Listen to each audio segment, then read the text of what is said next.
Alright guys, Josh Skinner here, LingKongJing.com, also with UncagedFighter.com and UncagedFitness.net. I want to talk with you guys a little bit about kind of the origins of the Ling Kong Jing system as taught by my instructors, who ultimately learned things from Paul Dong, Paul Dong is the author of the Empty Force book. This is something that probably should have gone over in the beginning and just kind of slipped my mind and made some assumptions that maybe most of you guys out there who would be interested in this series already had some sort of background on this system. And those, based on kind of the emails and comments and things I've been getting online, that is not the case. And there are actually people who are interested in learning some of the background and who want a little more context.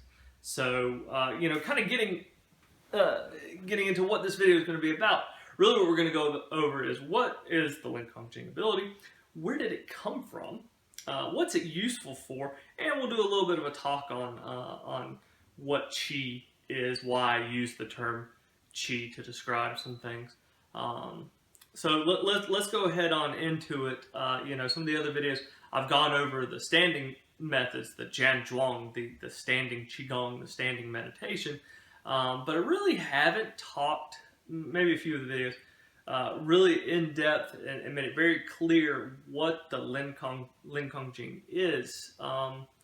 Getting right to it without dancing around it, the Ling Kong Jing, which translates to mean powerful empty force.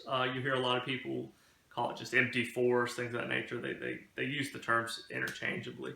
But what it is, what I guess the intent is, at least how it was presented to me, how Paul Dong kind of talks about it again in his book, is the ability of a martial artist to affect in some way an opponent. So when I say affect in some way, I mean they are able to harm, incapacitate, injure, knock out, push back, block, whatever, an opponent without making physical contact. Now, the explanations given generally are that this without physical contact, this is done through the use of an invisible type of energy, generally because this is a Chinese system. Excuse me. This invisible energy is called Qi.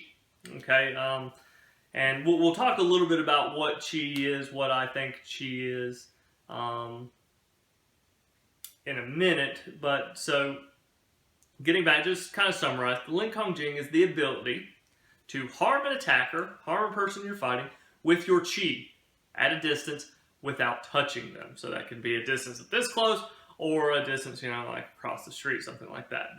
Where there's no actual physical contact happening. You're harming them. You're pushing them. You're pulling them. You're knocking them out. You're causing them to curl over and vomit. Whatever, right? That is the Ling Kong Jing ability, right? This method, the particular method that I was taught, ultimately stems from Yixuan. Yixuan is kind of a further development of an internal Chinese martial art.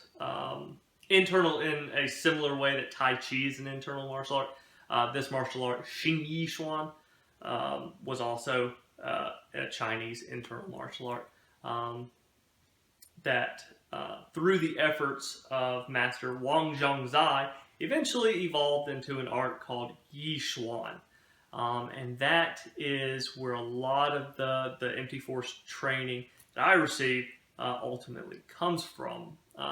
Back in the early 80s, maybe even late 70s, Paul Dong began training with at least one high-level student of Wang Zhongzai, Yu Yongnian, and out in California, out in I believe the Berkeley area, if I'm not mistaken. Began training kind of very extensively with him. Now, Yu Yongnian was a member back in China of the Wang Zhangzai's Yishuan health group. The Grandmaster had two different groups. He had a fighting group and he had a health group. Yu Yangnian was a member of the health group.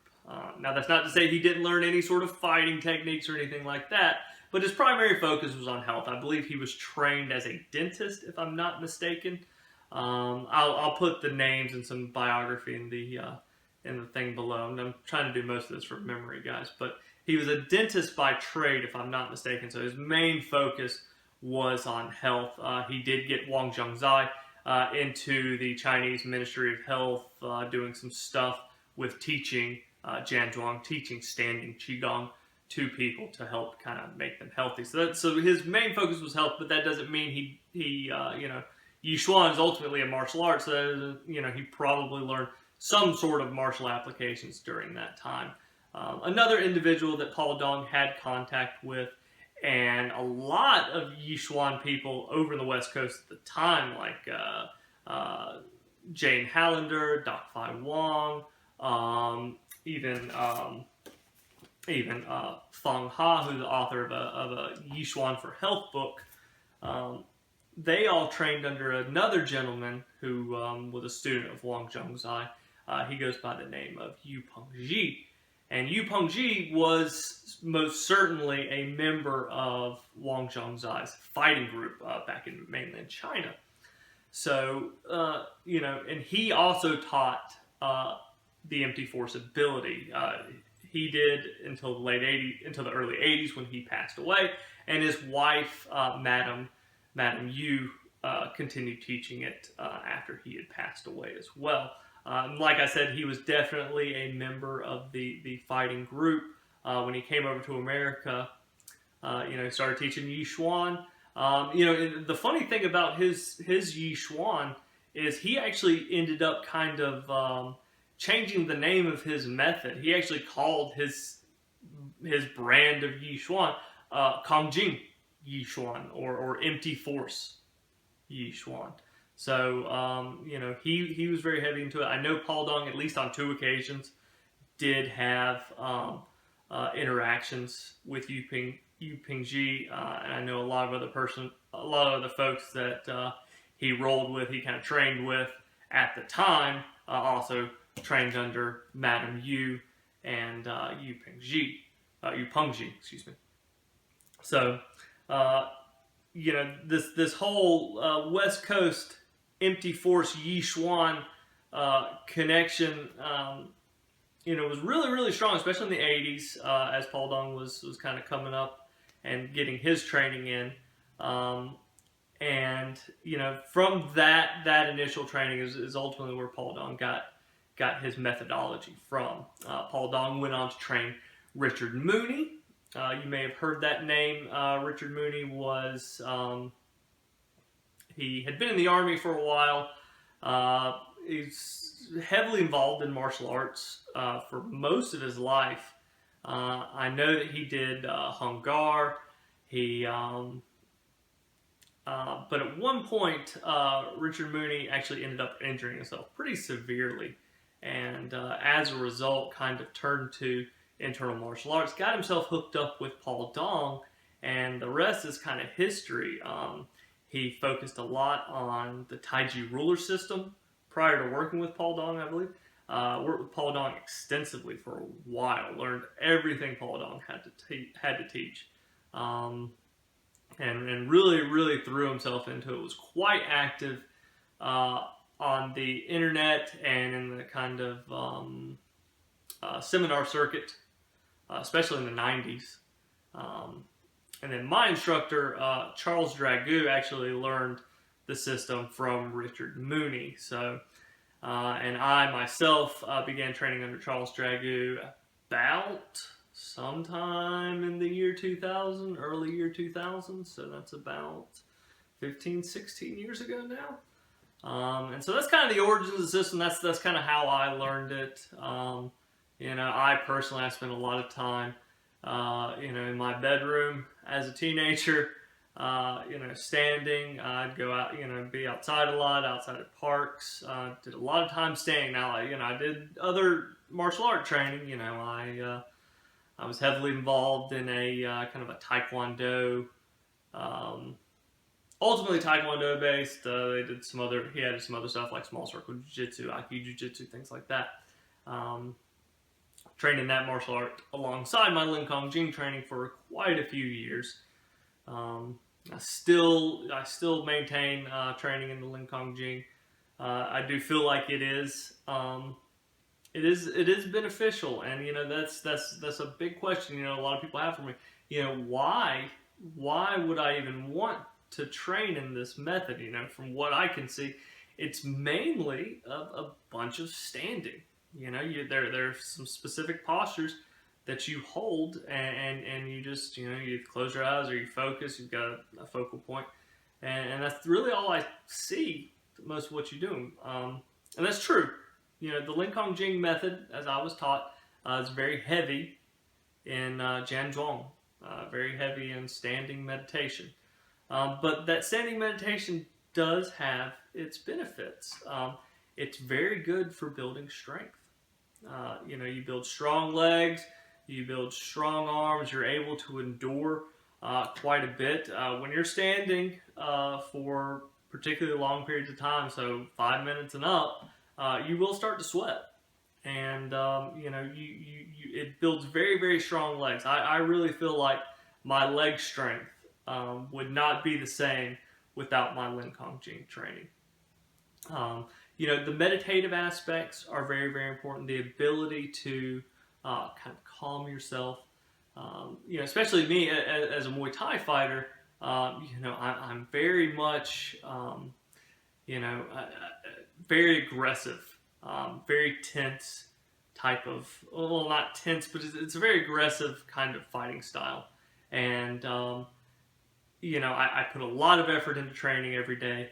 And, when I get to do my Jian Zhuang, when I get to do my standing, my Ling Kong Jing practice, it allows me kind of time to just tone everything down for a second. Go back to relaxing. And it really helps speed up that recovery process. So, in those two aspects, the strength and the ability to speed up recovery, these are it ensures that I stay healthy. And ensures that my performance levels are very, very high. I'm not a naturally gifted athlete, but I put a lot of effort into things, and I really feel like with the Ling Kong Jing training, it does help augment my training in a very positive way. I guess now is probably the best time to kind of get into the Qi discussion. And a lot of people probably wonder why I use the term Qi. Obviously I use it because that was, kind of how it was taught to me. The Ling Kong Jing ability, the ability to push people, you're using your Qi. Now, I'm sure that there's some internet keyboard warrior out there that is going to get very upset with me about this. We'll go over some controversies later, but let's just stick with how I was trained and just give you guys just kind of like a brief overview. We talked about Qi. We talked about that was what the energy did. That was how it was used. I don't necessarily think something's going on there. I don't necessarily think that this energy, whatever energy it is, I happen to believe it's this Qi is like a bioelectromagnetic energy. Your whole body, your brain, heart especially, even your bones when they're placed under tension, your whole nervous system generates an electromagnetic field. And I do believe on some level, just based on personal experience, and just kind of interacting with various empty force people and just doing this for years and years and years, there's something there. Okay, there is definite manipulation of that bioelectromagnetic field. Okay, and again, the keyboard warriors are going to go crazy me referring to Qi as electromagnetism, but I don't have a better word for it. And Paul Dong himself describes Qi as a bioelectromagnetic energy. Most external Qi people describe Qi as being a bioelectromagnetic energy, or just an electromagnetic energy. So that's the definition I'll go with. If you're a traditional Chinese medicine guy and that definition upsets you, go fuck yourself. Because, traditional Chinese medicine, I mean, come on. It's pretty much only useful for causing animals to go extinct. So, the opinion of the Chinese medicine folks, I could care less. We're just going to refer to qi and electromagnetism. They're basically the same thing as far as I'm concerned. There's that qi discussion.